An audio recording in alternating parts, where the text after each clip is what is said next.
Welcome back. Mercedes-Benz Stadium will host the opening match of Copa America tonight. Argentina will face off against Canada in the first match of the tournament.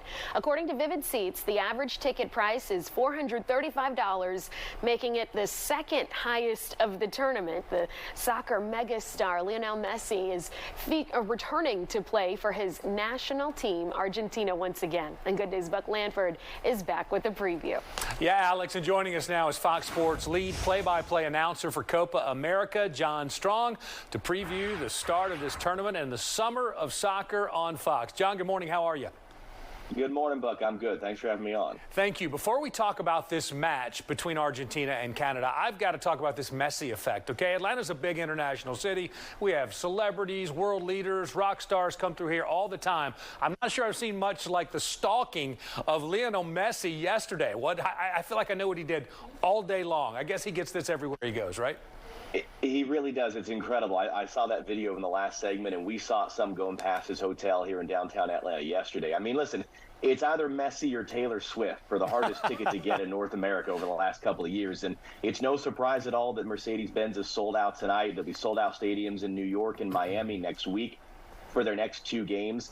He's an incredible global phenomenon. He's one of the best players to ever play. And I think part of what this is about as well, we don't know how much longer we get to see him keep playing. This guy turns 37 next week. How many years does he have left? We don't know. And so I think we're soaking this in as best we can. But make no mistake, the fact that Messi plays in America now, that he's with Inter Miami and MLS, has extended his career because he's happy, his family is happy, he's feeling good physically, and that's good for all of us that are soccer fans that this guy keeps going.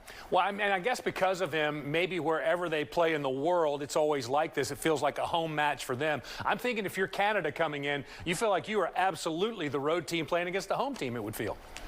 Absolutely. And, you know, we spoke with Canada's coach, Jesse Marsh, yesterday. He's an American. He gets this as well as anyone. And he said, this is good for us. We need to learn how to deal with these types of games. And, you know, this is an interesting one tonight. Argentina come in as the #1 team in the world. They're the defending champs of Copa America. They're the defending World Cup champions. But Canada feel like they can pull off a shock. And this would no doubt be the biggest win in Canada's men's soccer history. So we're actually really excited for this game for that reason, that you've got a big-time, big-dog team, but an opponent coming in that understands the moment, and they want to cause some trouble. What does Canada have to do to pull off that stunning upset? Well, you know, we asked Jesse Marsh, Canada's coach, yesterday, how do you stop Lionel Messi? He said, you don't. He kind of laughed and rolled his eyes at us. There's no stopping Lionel Messi. I think part of it is for Canada, can they take their moments? Now, if you ask the question, who's the best player in North America right now, it's either Christian Pulisic of the United States or it's Alphonso Davies of Canada. They have a terrific individual player. And so, as with Messi, as with Davies, can you get your best players in great opportunities? But this is an Argentina team that has been there, has done that. It's all the same guys that won the World Cup for them a year and a half ago. Most of the same guys that won this Copa America 3 years ago. So never mind the fact they have 70,000 fans mostly behind them tonight here in Atlanta. They're not going to be too fazed by what the challenge is going to be. It's going to be a fun one. It's the summer of soccer. Sunday, Team USA takes on Bolivia. You're calling that game as well. What can we expect? It's a wonderful opportunity for the U.S. men. We've never had a U.S. men's team with players playing in such big clubs in Europe. It's incredible the pedigree this team has.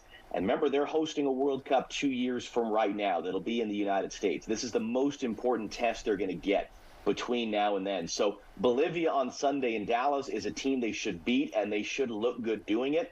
They know they're going to be facing teams like Uruguay and Colombia or Brazil later in the tournament. So it's a great chance for Pulisic and Weston McKennie and Tim Weah and these guys to really get rolling and try to get casual fans excited about this team, not just for this summer, but for what's to come with that World Cup in 2 years from now. Last question, summer of soccer. We're talking about 78 matches over 30 days, so it's going to be a very busy time all over the country and all over the world. With apologies to James Brown, perhaps you're the hardest working man in show business. You know, I'm just happy to be part of the team. Our bosses have told us, yes, we have a Super Bowl coming up on Fox this winter from New Orleans, but they've said this summer is actually the biggest thing that Fox Sports has ever done, to have simultaneous tournaments in the U.S.